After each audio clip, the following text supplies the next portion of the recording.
Sí, buenas noches. Estamos nuevamente con cada familia, con cada hermano, con cada hermana allí en su casa. Y bueno, en este día especial, en este domingo, en el primer día de la semana, en donde somos invitados a este tiempo tan especial, a este tiempo en donde vamos a recordar la obra de Cristo en favor de cada uno de nosotros. Vamos a abrir nuestras Biblias en esta noche.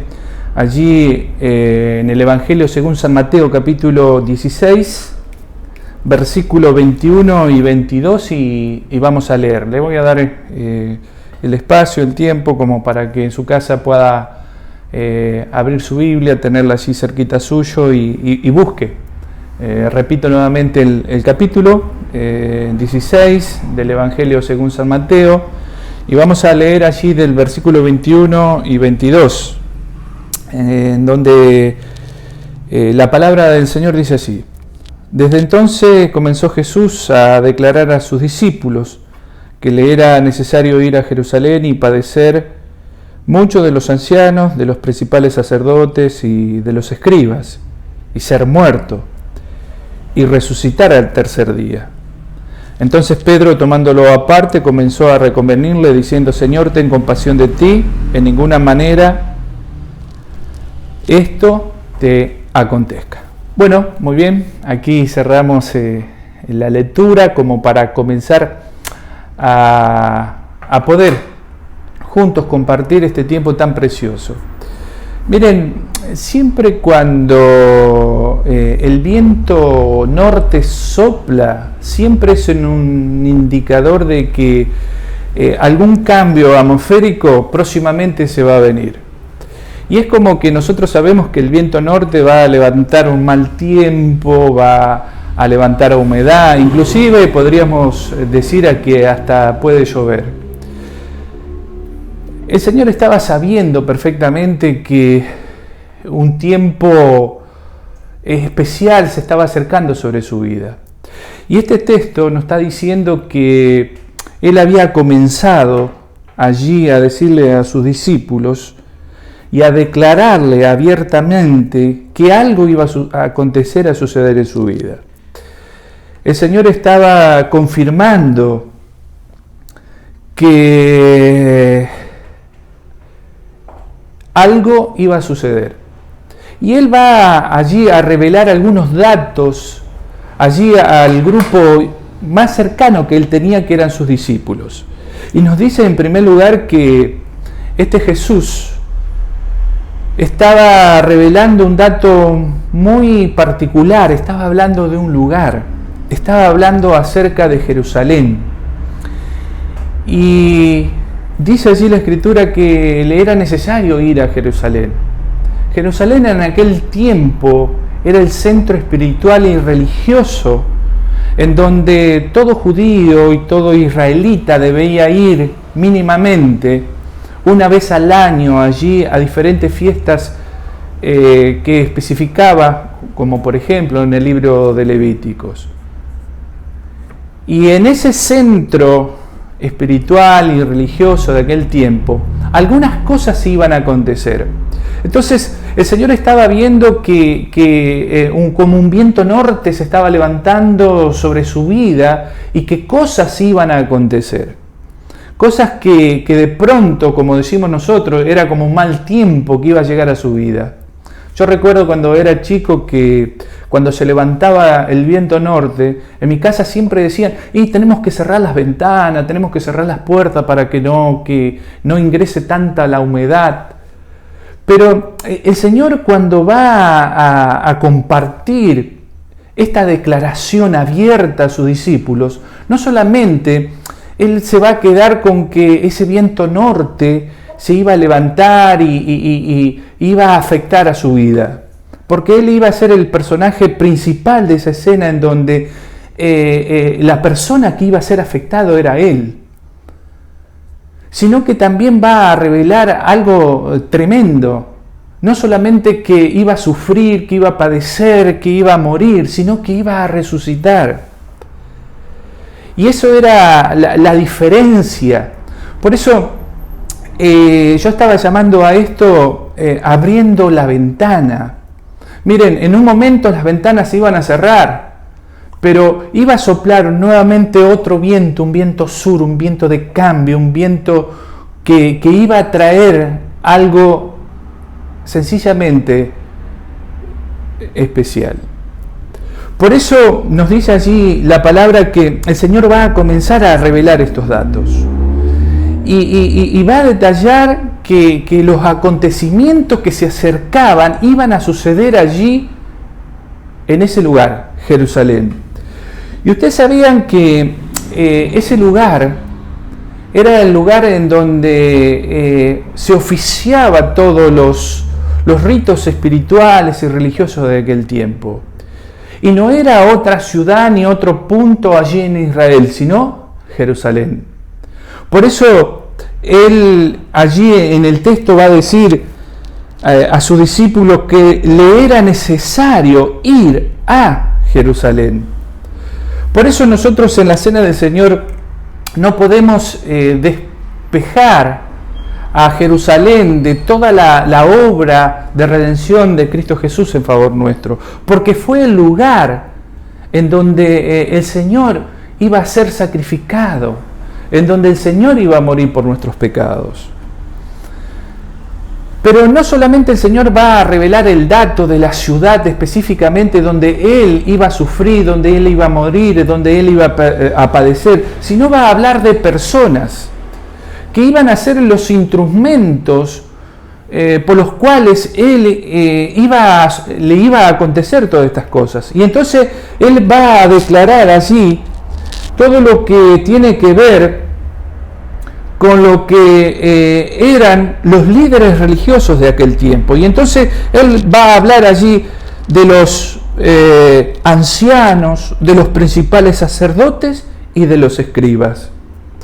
Miren, cuando nosotros vamos allí a Marcos capítulo 15, versículo 10, vamos a ir al texto, Marcos capítulo 15, versículo 10, vamos a encontrar ya en medio de esta escena de sufrimiento y de dolor, en una secuencia lo vamos a encontrar a Pilato.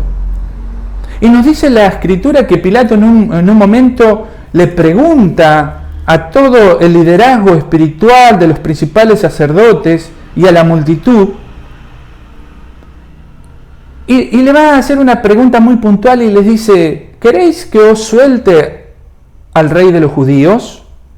Pero el versículo 10 del capítulo 15 de Marcos va a revelar algo y dice: porque conocía que por envidia lo habían entregado los principales sacerdotes.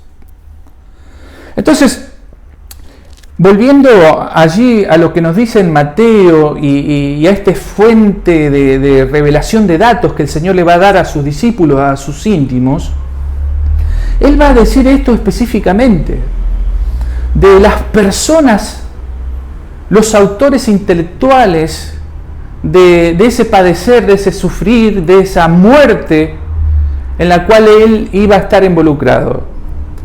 Y los muestras a estas personas como los responsables. Si bien nosotros conocemos que son nuestros pecados los que llevaron a la cruz a Cristo, pero ellos fueron los responsables intelectuales de la muerte del Señor. Y entonces le está diciendo a los discípulos: muchachos, miren, quiero decirles algo, quiero aportar algunos datos, quiero revelarles algunas cosas. La primera, que cosas tremendas me esperan, no en Belén, ni en Nazaret, ni en Berseba, sino en Jerusalén. Allí debo ir.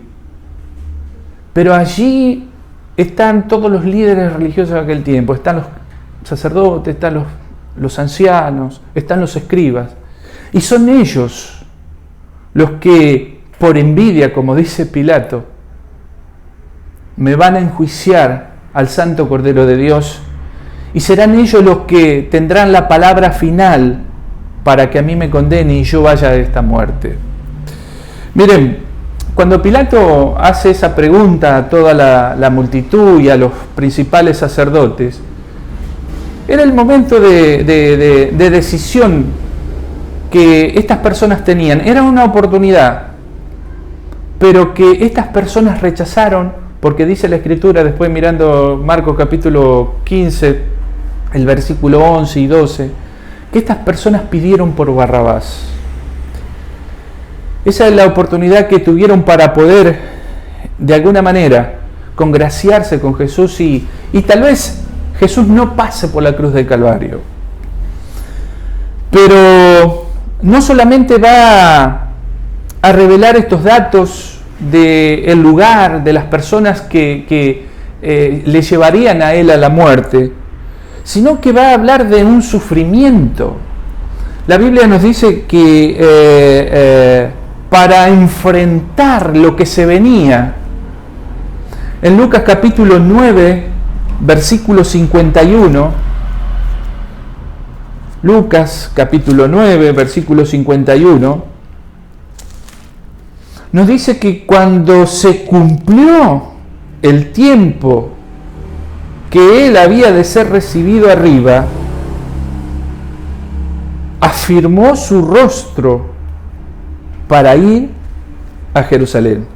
Miren, no era fácil para el Señor pasar por la experiencia de la cruz, cargar con el pecado de toda la humanidad, sentir en ese momento que Dios iba a mirar para otro lado cuando su Hijo iba a cargar con tu pecado, mi querido hermano, y con mi pecado.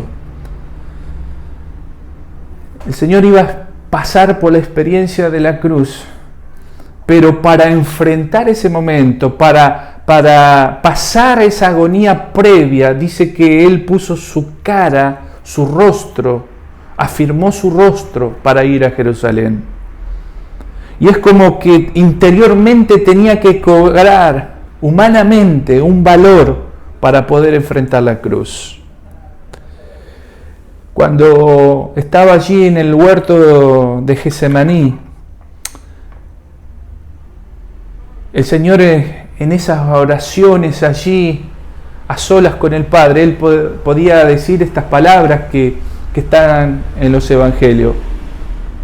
Pasa de mí esta copa, pero que no se haga mi voluntad sino la tuya. Ese momento de zozobra, de saber del desamparo que por algunos momentos iba a tener de Dios Padre, llevaba a aquel Hijo a expresarse de esa manera en oración delante del Padre. Pero Él no vino para hacer su voluntad, sino la voluntad del que está sentado en el trono. Pero también allí Jesús no solamente va a revelar el dato del lugar, de las personas, de su sufrimiento, sino que también va a hablar del triunfo, porque Él le podía decir allí a los discípulos aquel día que no solamente Él iba a morir, fíjense en el versículo 21, sino resucitar al tercer día. Y esto lo podemos enlazar con lo que dice allí en Lucas capítulo 24, cuando aquellas mujeres fueron al sepulcro aquel domingo, aquel primer día, y cuando llegaron se encontraron con que la piedra estaba removida y aquellos dos ángeles allí que le hacen esta pregunta a estas mujeres: ¿por qué buscáis entre los muertos al que vive? Y entonces dice allí el texto, versículo 6, que estos ángeles podían decir estas palabras: no está aquí, sino que ha resucitado. Acordaos de lo que os habló cuando estaba en Galilea, diciendo: es necesario que el Hijo del Hombre sea entregado en manos de hombres pecadores y que sea crucificado y resucite al tercer día. Entonces el Señor sabía que los discípulos iban a estar en un tiempo de confusión, de tristeza, de dolor, de desesperanza, pero Él va hacer esta declaración y revelar estos datos diciendo que al tercer día, a pesar de que se iba a levantar este tiempo de negativo y mal tiempo sobre su vida, en donde aún su vida tenía que dar, Él iba a resucitar al tercer día. Y estas mujeres se encontraron allí, en la tumba, con esas confusiones, con esas dudas, buscando entre los muertos al que estaba viviendo. Pero pudieron volver gozosas sabiendo que Cristo había resucitado al tercer día.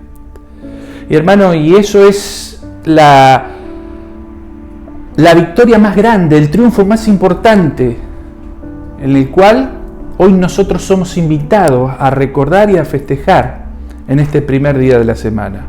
El triunfo de Cristo allí en la cruz. Esa cruz que parece que está tan lejana a tantos años de distancia de lo que es su vida y lo que es mi vida, pero que tiene algo fresco para cada uno de nosotros, porque sabemos que el Señor aportó datos muy importantes acerca de lo que le iba a acontecer en su vida, pero también iba a revelar algo fundamental, que Él iba a resucitar. Y es como que el Señor está abriendo una ventana para que ingrese la luz de la esperanza, la luz de la confianza y del gozo de saber que Cristo no solamente murió, sino que también resucitó. Pero yo quiero en esta noche ir cerrando este tiempo como para marcar algo mucho más importante. Que el dato que el Señor reveló acá es muy importante, los datos acerca de la ciudad, acerca de las personas, acerca de lo que le iba a acontecer, acerca de su triunfo. Pero saben, mi querido hermano, el dato más importante es que no es saber dónde, a manos de quién murió Jesús, sino es saber que Cristo murió por ti, que murió por mí, y que la cena del Señor se basa bajo esta consigna de saber que Él murió para salvarnos, para perdonar nuestros pecados, para lavar nuestro corazón con su sangre preciosa, para que usted y yo podamos vivir mientras estemos en esta tierra recordando esta obra tan preciosa de Cristo a favor nuestro. Por eso Efesios capítulo 5, versículo 2, nos va a decir algo precioso. Efesios capítulo 5, versículo 2. Y dice así: y andad en amor como también Cristo nos amó, y se entregó a sí mismo por nosotros. Y se entregó a sí mismo por nosotros. Y si el Señor estuvo revelando datos allí a sus íntimos y a sus discípulos, el dato más importante es saber que Cristo murió por usted y por mí. Y que hoy, a través del símbolo pan y el símbolo copa, estamos recordando la sangre y el cuerpo de Cristo que fue entregado por cada uno de nosotros. Y que recordar a través de estos símbolos es hacer un memorial para decirle: Señor, gracias, porque tú has perdonado nuestros pecados, porque tú has muerto en mi lugar y has muerto para darme salvación y vida eterna. Este texto nos dice allí que no solamente que Cristo murió por nosotros, sino que va a describir y va a decir: y se entregó a sí mismo por nosotros, ofrenda y sacrificio a Dios en olor fragante. Y dice ofrenda y sacrificio. Miren, cuando habla de ofrenda y sacrificio, está hablando que la ofrenda y el ofrendante son la misma persona. Y esa persona es Cristo Jesús. Cristo Jesús presentó su vida como una ofrenda. Vio, hermano, que usted en un momento en la congregación, en medio de la celebración, se pasa la ofrenda. Cristo presentó su vida como una ofrenda. La ofrenda y el ofrendante era la misma persona. Y no solamente dice eso, en olor fragante. Miren, en la antigüedad, cuando el pueblo de Dios se acercaba para allí sacrificar los corderos a través de la entrega a los sacerdotes, también había un altar en donde se quemaba un incienso. Y ese incienso subía como un perfume hacia el cielo y llegaba a la presencia de Dios. Y dice aquí que cuando Cristo se entregó por nosotros en sacrificio y en ofrenda, fue en olor fragante. El cielo, cuando Cristo moría allí en la cruz del Calvario, subió un perfume suave, aceptable a Dios. Por eso, en esta hora estamos recordando la obra de Cristo, recordando esa obra que nos trajo salvación y vida eterna, recordando que Él puso su vida por nosotros. Miren, todos los datos que dimos, de dónde murió, a manos de quién, todo lo que Él sufrió, su triunfo, es sumamente importante. Pero lo más importante, el dato más relevante, es que Jesús murió por usted y por mí. Y murió para darnos salvación y vida eterna. Y ese sacrificio de Cristo allí en la cruz fue un sacrificio en olor fragante para Dios. Por eso en esta hora, cada uno de nosotros en nuestros hogares, en nuestras casas, vamos a recordar de aquella obra tan preciosa y vamos a recordar de esa ofrenda que fue un olor fragante para Dios, que fue la misma vida de su Hijo, muriendo por nuestros pecados. Y lo vamos a hacer recordándolo a través del símbolo pan, que nos recuerda su cuerpo, que fue hecho pedazos por nosotros. Y lo vamos a hacer a través de la copa, que representa su sangre, que fue derramada por nosotros. Por eso en esta hora vamos a terminar orando para que usted en su casa pueda participar, teniendo allí cerca suyo el pan y el vino, y pueda en su casa celebrar este recuerdo tan precioso de la obra de Cristo por nosotros. Vamos a orar por los símbolos y de esta manera vamos a concluir este tiempo. Y usted pueda participar allí en su casa con la libertad con que Cristo nos hizo libre. Vamos a orar. Padre Santo, en esta hora queremos agradecerte por este tiempo tan precioso. Gracias porque cada vez que miramos al cielo podemos recordar la obra de tu Hijo en favor nuestro.